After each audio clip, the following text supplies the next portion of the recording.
CAPSI podcast series. CAPSI, building a culture of effective giving and corporate social responsibility.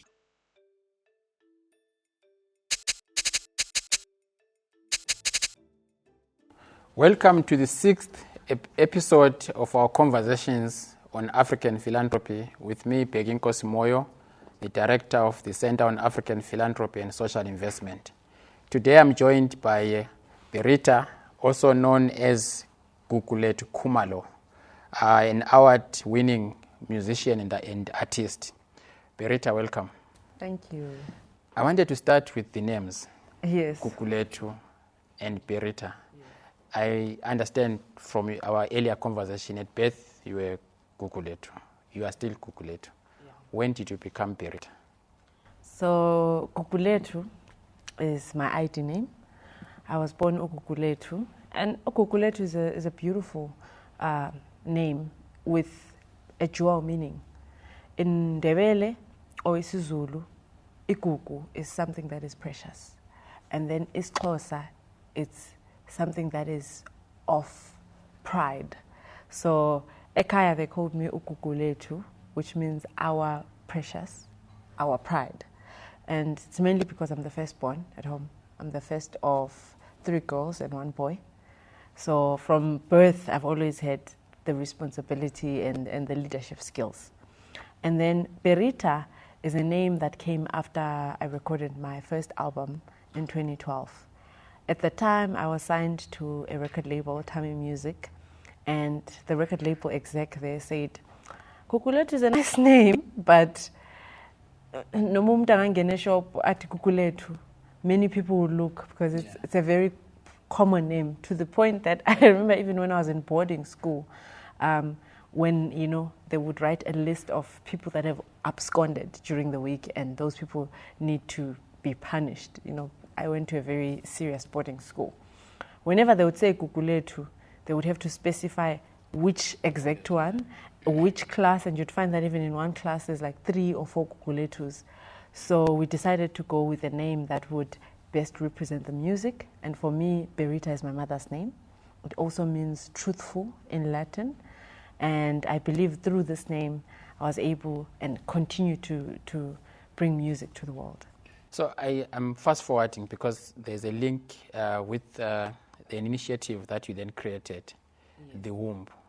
I'm fast forwarding because it sounds like such a fascinating story that can in many ways talk to beginnings, but also things that you are beginning to do now, having traveled a journey and understood how the music industry works, some of the challenges that you have encountered, and how you are now giving back as a result of that. But I want you to talk a bit about the link between your names, especially your mother's name, yes, and The Womb. Yes.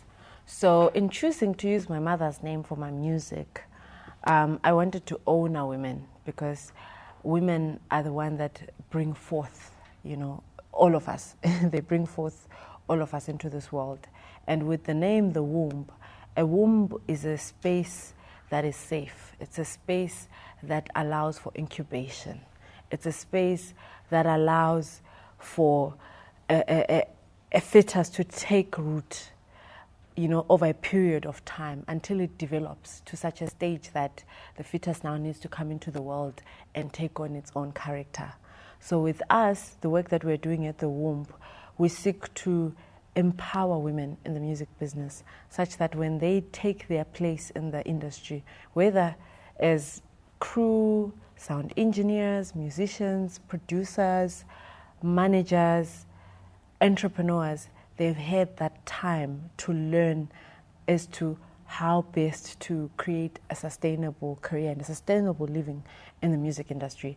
I've been in the music industry now for, I would say, 10 years, and I would say I've been in the music business for about 3 to 4 years, because what I found when I was just in the music industry was that 99% of it is based on it's a male-dominated industry. And when I look at the ownership in our industry, equity is not shared equally between men and women. And I started to realize that particularly in the path that I was in, the path of Afro soul music, there is, historically, women have been the singers in the forefront, or they have been the ones gyrating their bodies in the screens.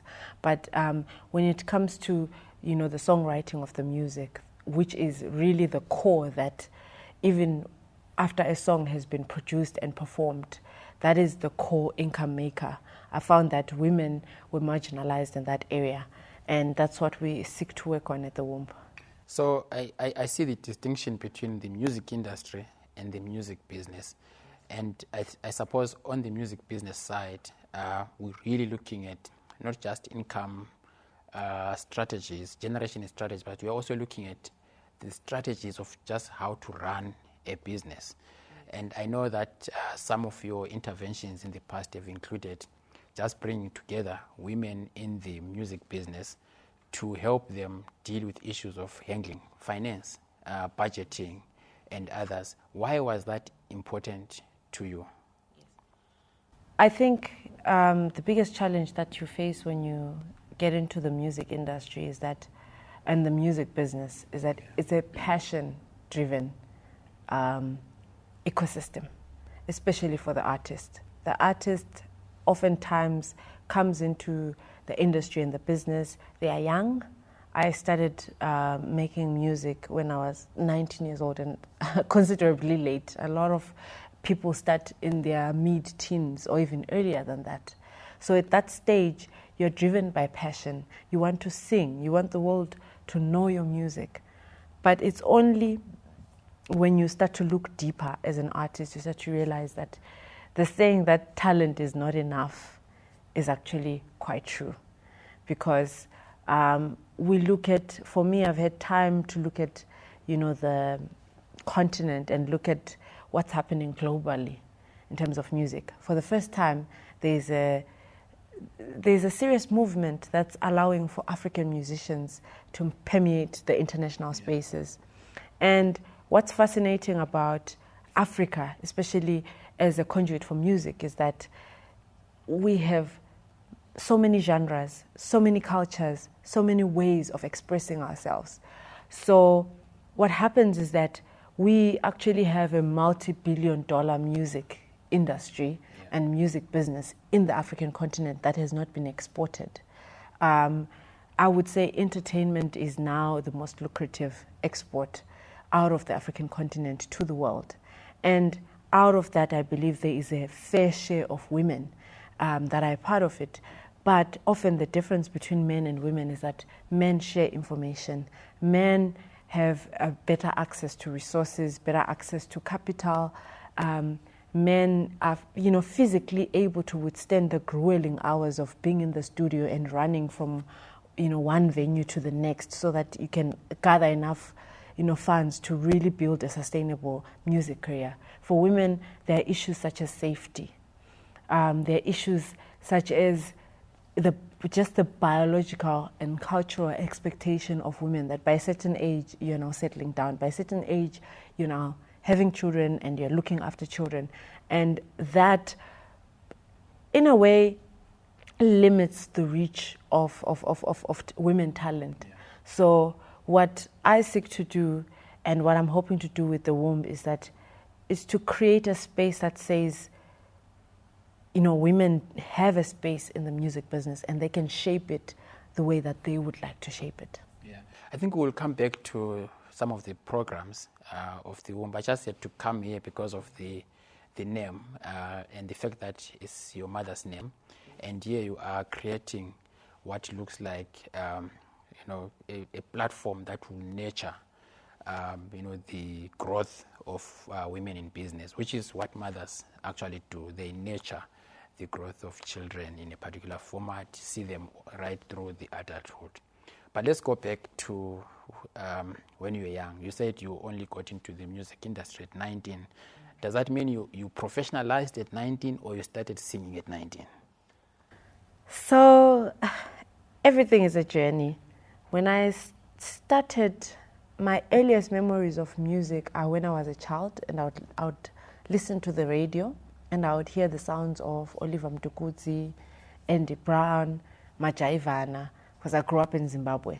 And thankfully, when I was growing up, I would say 99% of the music that you would hear in Zimbabwe was, African music. You would hear Zimbabwean artists, and you would also hear Southern African artists.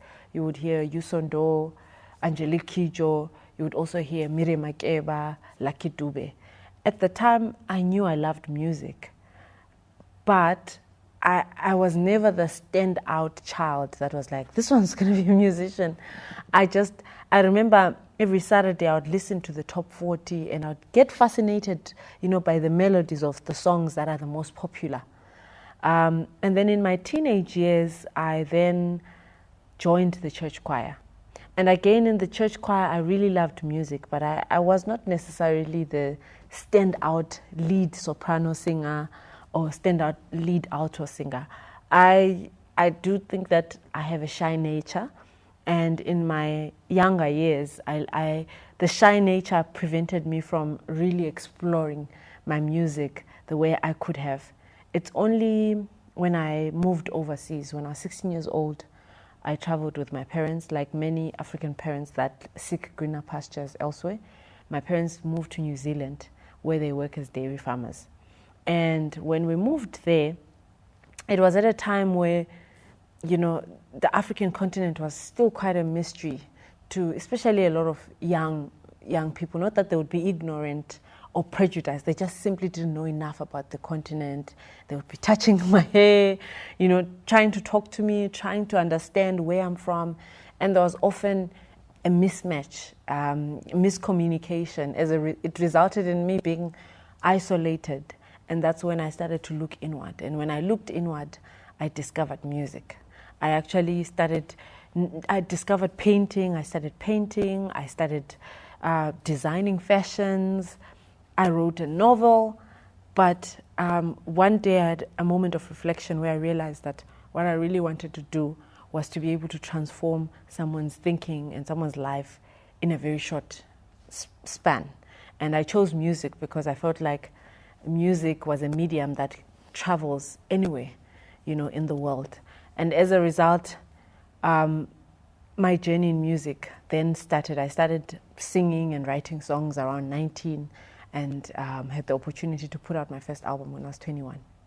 Okay. So, and then, of course, music will come back to the role that it plays, especially in relation to solving societal problems, but also as a medium to just get everyone in the globe to understand the message, even without understanding the language or the words. But I'm also interested in your educational background. Yes. Can we talk a bit about that? Yes. So in terms of my educational background, shall we start in primary high school? So I went to a number of schools. I studied in Bulawayo. I went to Ngeta Primary. I went to Greenfield. I also went to Jombe. I went to St. Martin's de Porres. And it's interesting because I always say these places and there'll be one or two people that come back to me and say, yes, I remember you. And then when I went to high school, I went to John Talak, which was a very strict boarding school, one of the top boarding schools in Bulawayo. And then after a year and a half there, I moved to girls' college. My parents wanted to expose me to different classes in Zimbabwe. We were middle class. Both my parents were teachers. But, moving from John Talak to girls' college, I then went to a school that was quite an expensive school where most of, the highly successful African, parents would take their children to school. I was there for a little while, and then as I was preparing to move to New Zealand, my father was like, this school is too expensive. Let me find a school for you to uzimele kancane before you move overseas. Then I went to Premier High School, which also was in the location, and it exposed me to, like the location life, which the township life, the Southern African township life. Yeah. So I think that would go on to shape what a lot of people, I think, tend to say, is my humility. You know, the fact that I've been exposed to different kinds of places and classes, which I think a lot of us, you know, have that opportunity to be exposed to.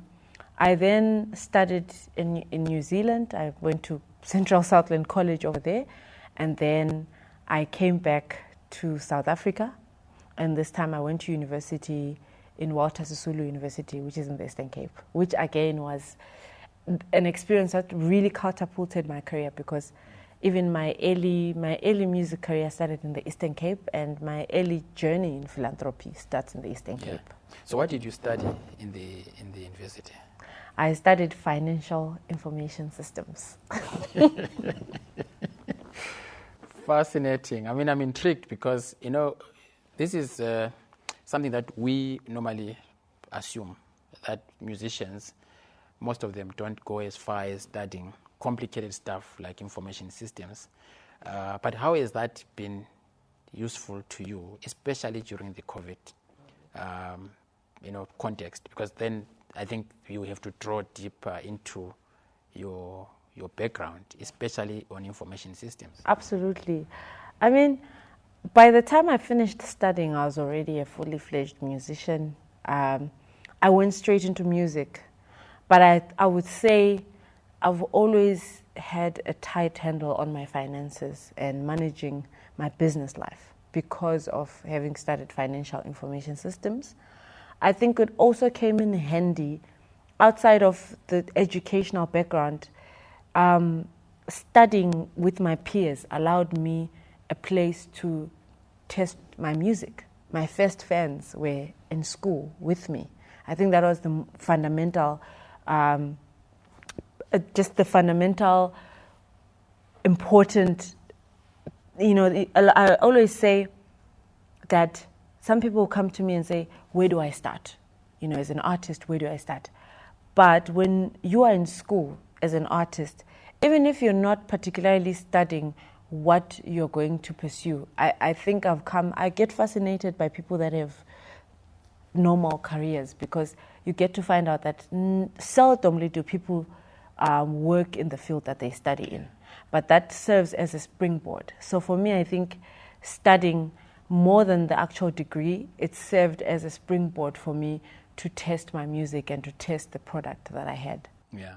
And then back to the music business and the music industry. I think I've heard you either in one of the conversations saying you are one of the few people that own their masters. A lot of artists actually don't own their masters. How did you get it right from the beginning? Yes. So I didn't get it right from the beginning. Okay. Initially, when I started in 2012, and the music business and industry landscape was quite different then. We were in what was called the physical era. So at the time, physical CDs were, globally, they were slowing down. But in South Africa, people were still consuming music by buying CDs from stores. Yeah. So when I first started, back then there was even social media was still quite new. And music marketing relied on traditional marketing. So you needed the support of a big company, a music company that has all the departments, the physical distribution department, the marketing department, the A&R department, even not just the selling of the music, even the production of the music was quite cumbersome at the time. You needed to be in a studio that was soundproofed a certain way. You needed a certain quality of equipment that was not accessible to the public. But what has since happened in the past 10 years is that as technology has advanced and as the music industry has also struggled with piracy, came the advent of digital downloads. And again, digital downloads were not as sustainable. Then streaming came into play. And what streaming did is that it allowed for the cost of producing music to come down, because now you don't have to print actual physical merchandise and sell to people. And also, as streaming went up, also the production of music, it meant that the equipment that is required to produce music is no longer as expensive. It's no longer as big and huge and chunky. It means that any talented child can go into a music shop and buy monitors and a sound card, and as long as you've got a computer, you can produce music.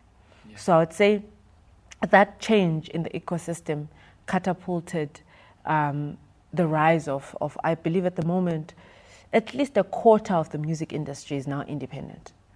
And I also went through a journey where over the 10 years, as the music industry and the technology around music production and promotions was changing, I also was working, moving from different record label to different record label. The first record label I worked with, we had disagreements around the contracts. Because what it meant, again, the fact that the producing music was so expensive in the early 2010s, even prior to that, it meant that the record label had to take on a larger portion of risk.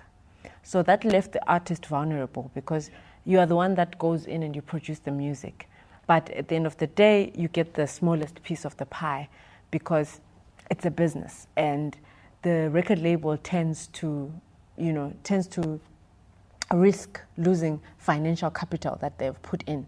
And the challenge with that is that the intellectual capital was never compensated for the artist that produces the actual art.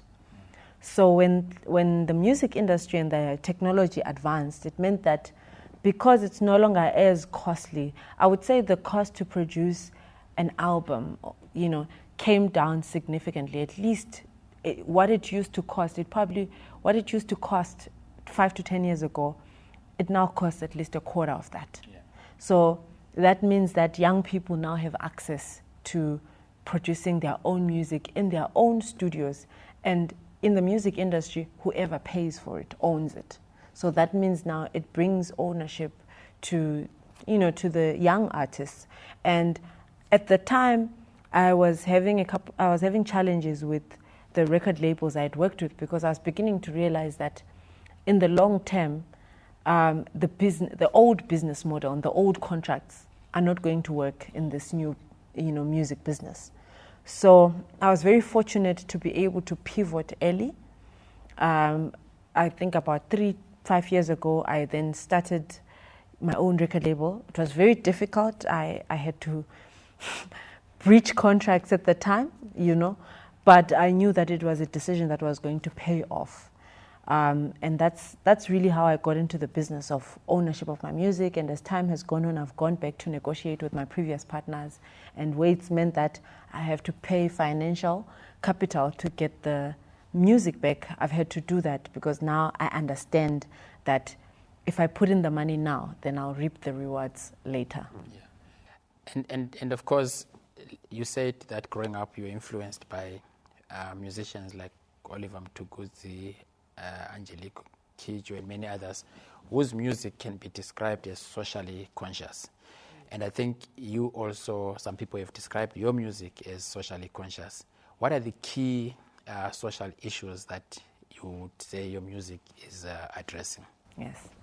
For me, being a woman has always been a source of inspiration for me because it's a journey that I've had to go through publicly.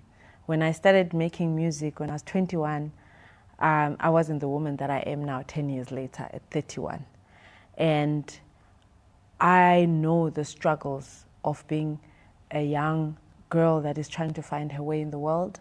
When I was 21, I wrote songs like Mwana wa Mai, which then features Baba Oliver Mtukudzi and Payuma Sekela. And that particular song was inspired by a day where I was walking from school and I bumped into a girl that was my age. At the time, I was 21, and she was homeless. And because I had such a privileged background, I asked her questions that day. Why can't you go back home? Why are you in the streets? And from asking those questions, I had to go home and reflect on that information myself. And that served as the inspiration for Mwana wa Mai. And a song like Phakama Africa, in which when I was living abroad and people were asking me questions about Africa, I then began to realize that I didn't know enough about who I was, my own identity, and I began to put that in music. And later, obviously, my later music addresses love issues, because I think that the choice of a partner is quite an interesting topic. And I realize now that in the past 5 years as a young woman, I've focused a lot on that, because especially in our young people, there's a big focus on umjolo. There's a big focus on courtship. But as to how that courtship is actually done, and how it actually breeds to the next generation, that's really, I think, where I would like to explore going forward, especially at this point of my life where I've had to have my private life as a woman who was married and is now separated, and that has had to come to the public eye. I'm now looking at womanhood differently, and I think my music is always a reflection of the journey that I'm going through as a woman. Yeah, and of course, I think that leads us to a conversation back to the womb. In terms of your future plans, so there might be a business side to what you want to do with the artists, but there's this socially conscious Berita or Gugulethu. How are you going to marry the two? Because I'm hearing two things. One is there's a concern around the state of the music industry.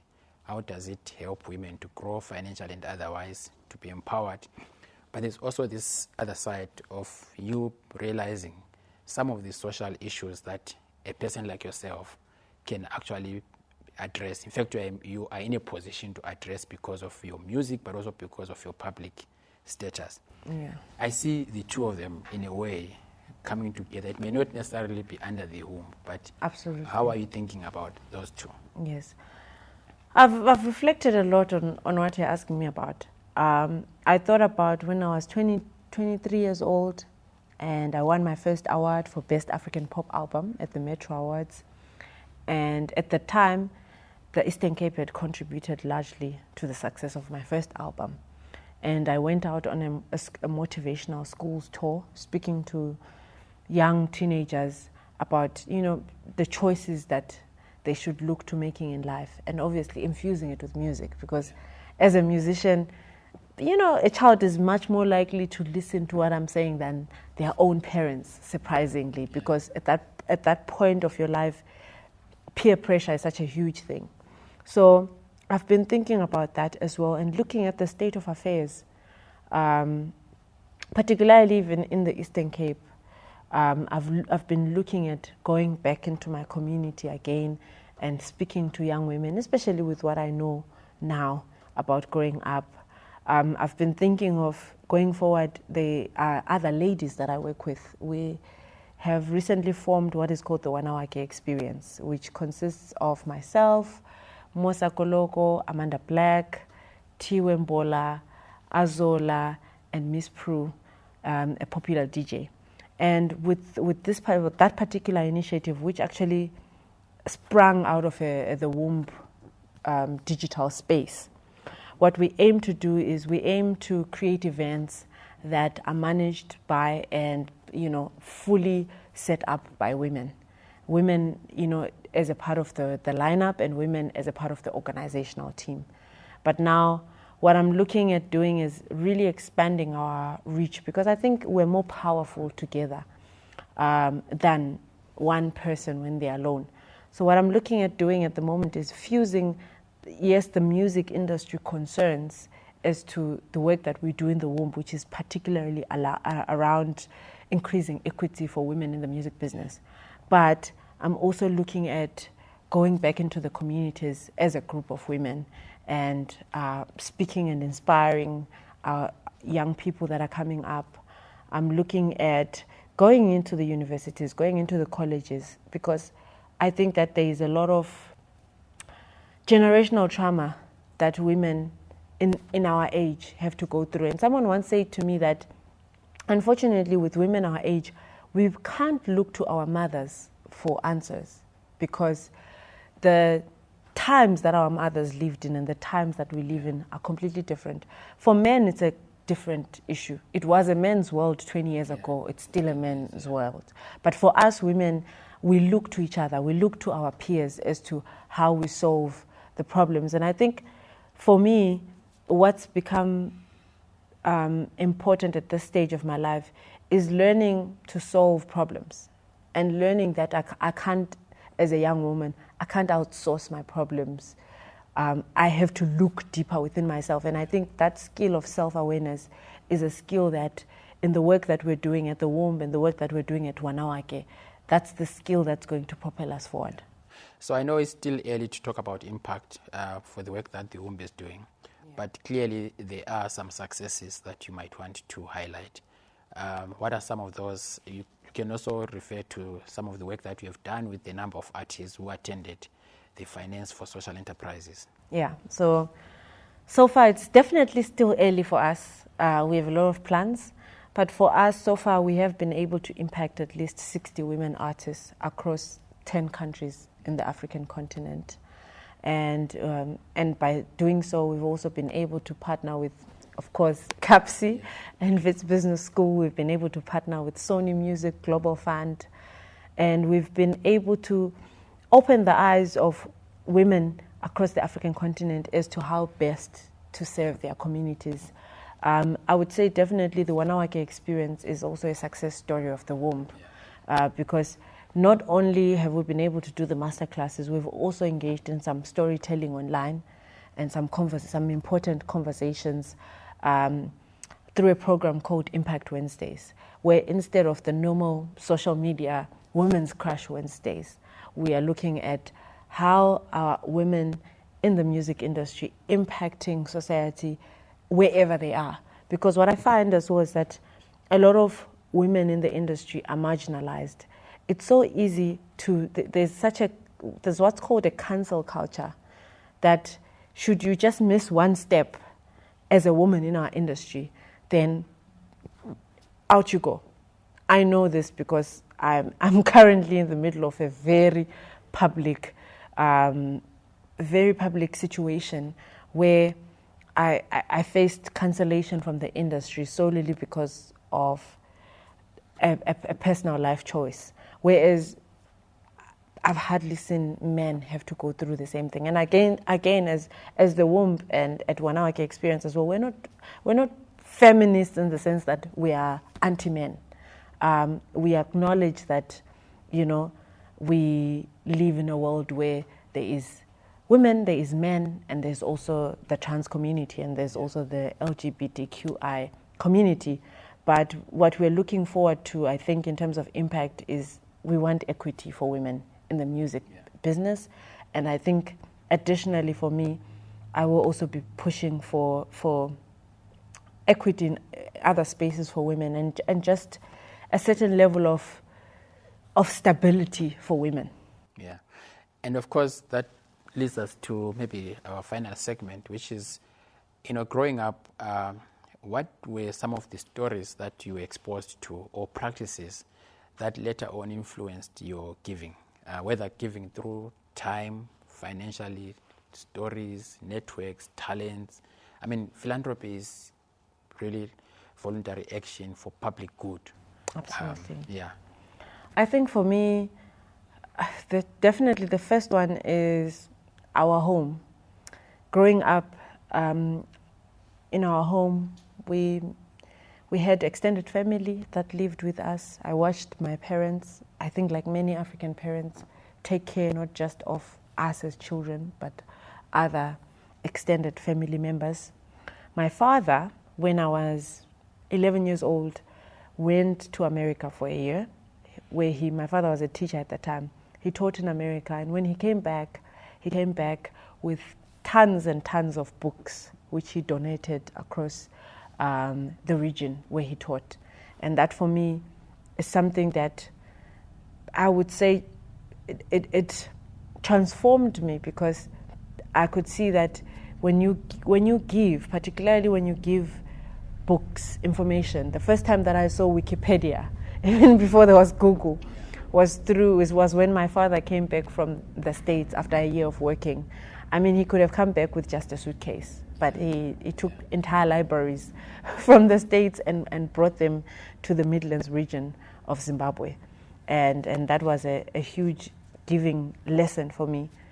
I think that my grandmother as well, watching my grandmother work in the garden, watching her, because I think philanthropy starts with actually earning, actually making the money. And I think watching my grandmother work her garden, my grandmother had a nursery in Bulawayo where she would plant seedlings and she would sell them, for commercial use. And I think that, I'm very passionate outside of music and philanthropy. The next passion of mine is agriculture, because I think when you work your garden, when you work your soil, that is also a form of giving to your society. Yeah. So maybe let's digress a bit, because before the set you were telling me about your 16-year-old sister who was talking about maybe the next gig for you guys is water, but before then is farming. Yeah. What led you into farming? Because am I safe to say you are a farmer? My passport says musician, and it's about to expire. I always wonder because every time when I'm at the airport, people will say, "Oh, you're a musician, sing for me." So I'm like, I think my next passport profession, I'm gonna say farmer. Yeah, I'm an enthusiast farmer. First of all, this conversation actually came up because we're talking about kisima, and ikisima gumtombo.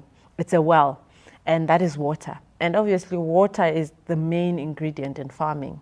And I think we're living in an era where we realize that, food security is a real thing.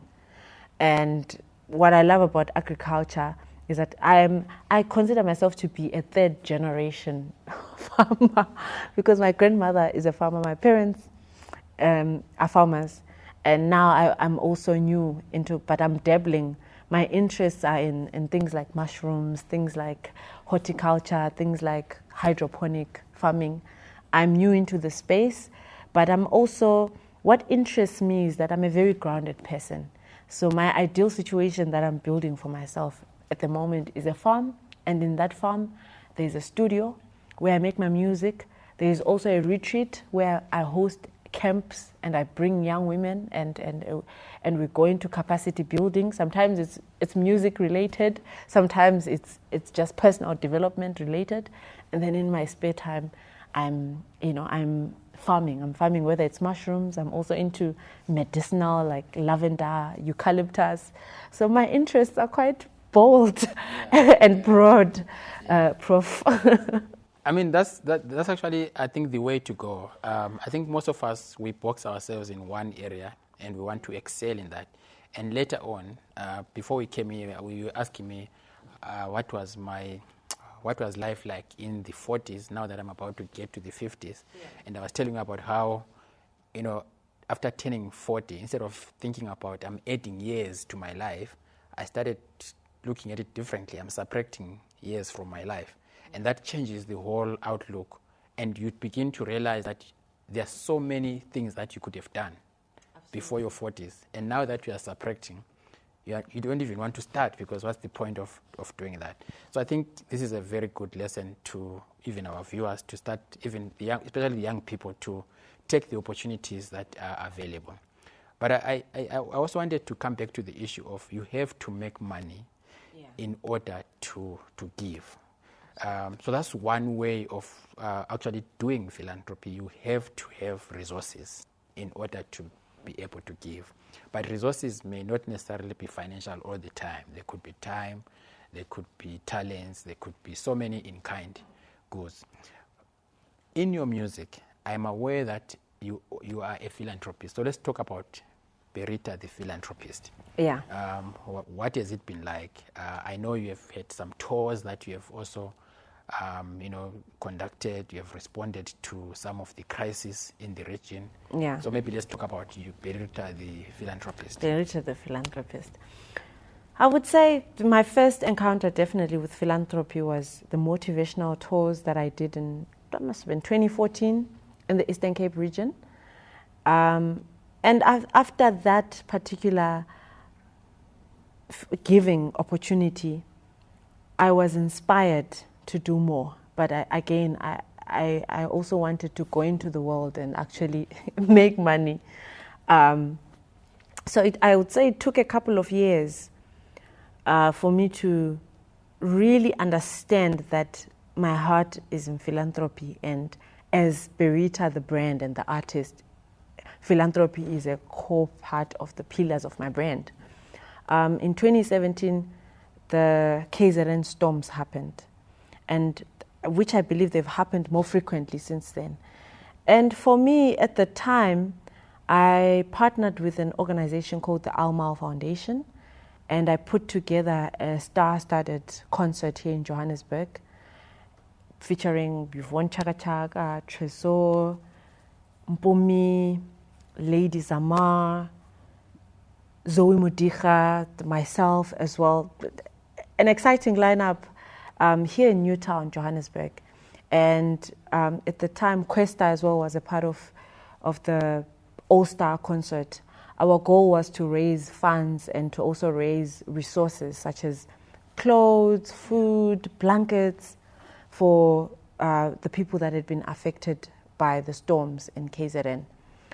And we had a successful run. I remember the concert was attended by at least 5,000 people, and we were able to raise, at the time, resources that were, I think, about 3 to 5 tons of I remember having to find vans to take stuff to KZN. We also raised funds that were about 50,000 rands at the time. We also had support from a couple of organizations. And that particular giving experience was interesting because it went beyond me being an artist and feeling like I want to do something. It went into going into the actual communities that had been affected and seeing the smiles on people's faces as they were, shopping, because how we set up the station so that they could collect the resources, we set them up such that there was dignity. We were not just giving them packs. They would actually go, to each station and shop for the food that they, were taking and the clothes.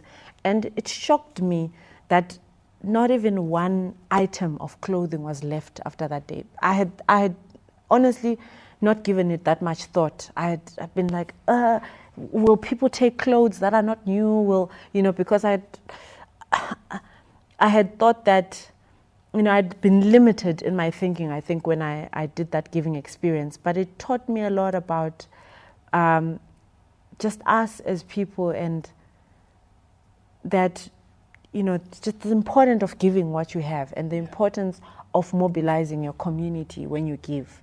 I think my challenge with that particular giving experience was that I then got to realize that responding to crisis is really great, it's really commendable, but I think outside of being a giver, I'm what is called, if I may say so myself, I'm an empath. Yeah. So when I look at situations, I start to then look beyond what's happening. I remember looking at the infrastructure in Umlazi in KZN Durban, and I was like, this city is just not planned well. I don't think this is actually going to be the last time this is happening. Yeah. And again, this year we've had a situation with the KZN storms. So I looked at that particular giving experience and I was like, I want to get to a space where when I give, I also come with durable solutions. Yeah. And then after that giving experience, I of course then came into the womb, which with the womb, I think it's also been a learning experience because I've had to learn how to set up an organization and how to align this organization with the values and that we have, in terms of Berita as an artist and the other women that I'm working with.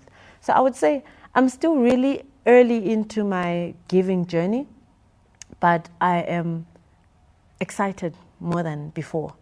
And I think being a part of CAPSI, being a part of the Kisima African Giving Platform has also helped in opening my eyes and shaping my ideas around how to give and how to inspire my community in this direction. And of course, talking about giving in that way reminds me of one of the events that we did, I think in 2019 on disaster management here, where we invited you to also talk about that experience. So I'm getting to saying that beyond the music, there's also another voice that a person in your position can also utilize, getting into spaces where these issues are discussed and bringing some of these durable, innovative solutions for policymakers to actually consider. If you think of that event, we had people from the Ministry of Defense, we had people from the private sector, we had the insurance companies that were in attendance, and all of them are seeking solutions to deal with this. I mean, if we look into the future, climate change disasters are going to be several. There's no doubt about that. Are we prepared? You just spoke about the way in which cities are designed and whether or not they are going to be durable and resist some of these changes. So what do you see the whom or Berita, the person, doing in those spaces where it might look like academic, but actually it's not? It's basically spaces to articulate some of the issues that might be through your music, but they are also informed by your experience in your philanthropic journey. Yeah, I definitely think, experience teaches you.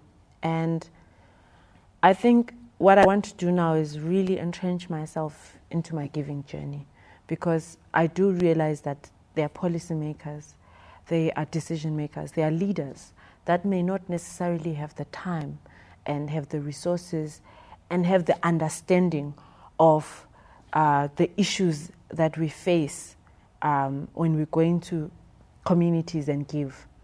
And there are some leaders that might not, there are some corporates, for example, that might not understand, as long as they're making profits, how cities are set up might not necessarily be a space that they want to involve themselves in. Organizations also have to protect themselves in how they are perceived.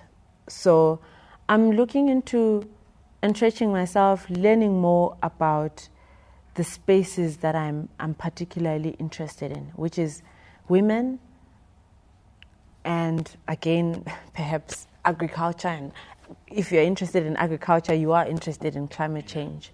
So I'm interested in learning more so that I may be able to share the information and also share the information in a palatable way. I think that's really my role in this space. So if you're interested in agriculture, you're also interested in water. And so the CAPSI team, Paseka, we've been talking about water since the morning. And Berita just said, Kisima Umtombo is the well. CAPSI must have its own water, because then you have a link between the well and the nourishment that will quest the thirst. So the idea of this water as a business, we need to do that. We need to think about that. Yeah. So what's next for Berita? What's next for Gugulethu? I'm separating the two. Okay. Well, what's next for Berita? Definitely music. I'm going back into the studio to work on music, and I've gone through a very difficult time in my life, going through a very difficult journey. But I recently also learned that pain is a necessary tool for one to grow. So I just want to go back into the studio and make music. That's what Berita wants to do. In terms of the work that we're doing at the womb and at Wanawake, I think I'm excited to also expand our horizons. I've had time to, get very clear about the work that the womb should do within the music industry. And then in terms of Gugu, Gugu just wants to farm. I'm looking forward to farming, and making music and inspiring the world. That's what I want to do. Music in the farm. That sounds very fascinating. Thank you so much, Gugu. Thank you so much, Berita, for joining us. That was Berita Gugulethu Khumalo, the Summer Award-winning platinum-selling singer, songwriter, music producer, and the founder of the Women in Business. And as we heard, a farmer as well. Thank you very much. Thank you, Berita. Thank you for watching. See you next time.